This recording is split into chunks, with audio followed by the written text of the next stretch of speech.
Infinity ওয়ারে Thanos অর্ধেক universe ধুলো করে দিয়েছিল, কিন্তু 2026 সালের অ্যাভেঞ্জার্স ডুমসডেতে যা হতে যাচ্ছে তার সামনে থ্যানোসকে স্রেফ একটা বাচ্চা ছেলে মনে হবে।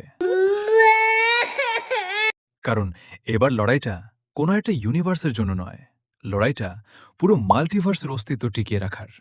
কিন্তু প্রশ্ন হলো, ডক্টর ডুমের মতো এক গড লেভেল ভিলেনকে থামাতে কিভাবে এক হরো মাল্টিভার্সের সুপারহিরোরা? ডুমসডের শুরুতেই বড় ধাক্কাটা খাবে আমাদের চেনা আর 616 হিরোরা।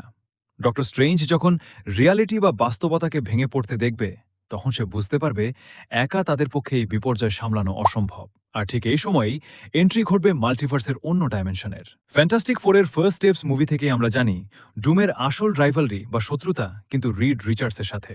ফলে ডুমকে থামাতে ফ্যান্টাস্টিক ফোর টিম নিজেদের ইউনিভার্স ছেড়ে সোজা চলে আসবে মেইন টাইমলাইনে। কিন্তু ডুমের পাওয়ার এতটাই আনলিমিটেড যে শুধু ফ্যান্টাস্টিক ফোর আর অ্যাভেঞ্জার্স দিয়ে কাজ হবে না।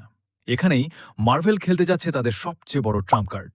মাল্টিভার্সের পোর্টাল যখন পুরোপুরি কোল্যাপস করা শুরু করবে, তখন ফক্স ইউনিভার্স থেকে এন্ট্রি নেবে এক্সম্যান। আর হ্যাঁ, শুধু এক্সম্যানই নয়, ডুমের তৈরি করা ব্যাটল ওয়ার্ল্ডের টিকে থাকার লড়াইয়ে কাঁধে কাঁধ মিলিয়ে লড়বে ডেডপুল এবং হিউ জ্যাকম্যানের উলভারিন। কমিক্সের সিক্রেট ওয়ার্ডস ব্যাকগ্রাউন্ড ফলো করলে দেখা যায় ডুম পুরো মাল্টিভার্স ধ্বংস করে নিজের একটা রাজত্ব তৈরি করে, যার নাম ব্যাটল ওয়ার্ল্ড। এই নরককুণ্ডে বেঁচে থাকা হিরোদের এক সুতোয় গাঁথবেন ডক্টর স্ট্রেঞ্জ এবং রিড রিচার্ডস।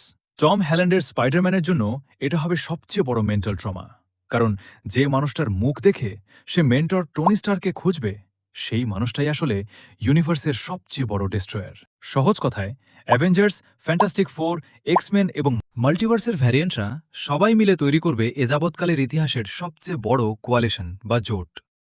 আপনার কি মনে হয়, ডক্টর ডুমের এই তাণ্ডব কি আটকাতে পারবে আমাদের হিরোরা? কমেন্ট করে আপনার থিওরি জানান। ভিডিওটি ভালো লাগলে পেজটি ফলো করতে ভুলবেন না।